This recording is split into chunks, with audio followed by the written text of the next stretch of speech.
Hello, this is Teena Hughes from howtopaintonsilkdotcom, and today I have a question from JoAnn who would like to know about whether to use gutta or outliner or dye to make black lines on a silk painting that are between 1/4 of an inch and 1/2 an inch wide. So I'm going to give you some tips. Here I have several silk scarves that I've painted, and this will show the difference between the black outlines that I've created. You can see this large circle here. So we have large designs in black. And then here we have very, very fine, sharp designs that I've created. Okay, so what's the difference between the two? Why use one over the other?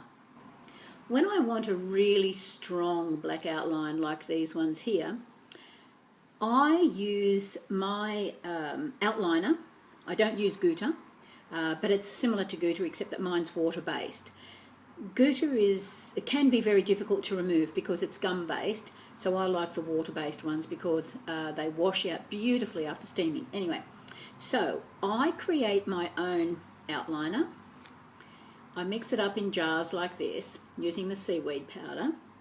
I then add black dye to make it a colour that I want, and then I use a flat brush, not a round brush but a flat brush, relatively hard, so that I can create those bold strokes on the silk. So it'll be black outliner, I'll draw my designs, and then I'll put the silk dye down. Getting the outliner to be the black that you want can be a little bit tricky. It does take practice. Practice, practice, practice, as with everything I tell you with hand-painted silk. So you need to just test it, trial it, and then get it to a colour that you like. When I want to do sharp lines on the silk,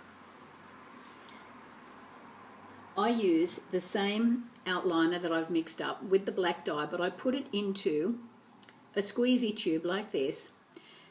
I can put a nib on it if I want it to be really fine. Right now I've just got a pearl-headed pin in here to stop the gutta from coming out, or the outliner, because I don't use gutta. And then with the design, once I've got it stretched, I very, very carefully draw the shapes, making sure that all of the shapes are closed so no dye will sneak through anywhere. And as you can see, I have a lot more control over the silk pattern when I do that. So this design has been done with this kind of a squeezy bottle and a nib I use to get these really, really, really fine lines. Also with the fine lines, I actually wrote my name on the silk using the fine nib. So I'm not sure if you can see that very well there, but there's my name on the silk.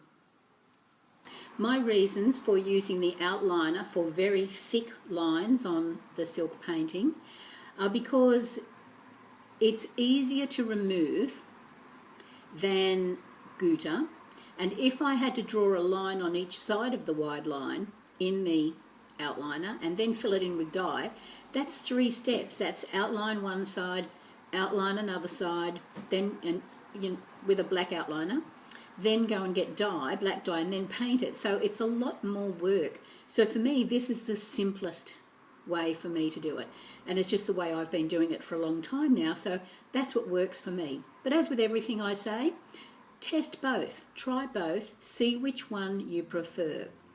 Okay, JoAnn, I hope that's answered your question. Let me know if it hasn't. I look forward to talking to you all again soon. Cheerio for now. Bye-bye. That's it for this video. Thanks for watching, and don't forget, if you have a question, let me know. Ciao, ciao. This is Teena Hughes saying bye. Happy painting, everybody.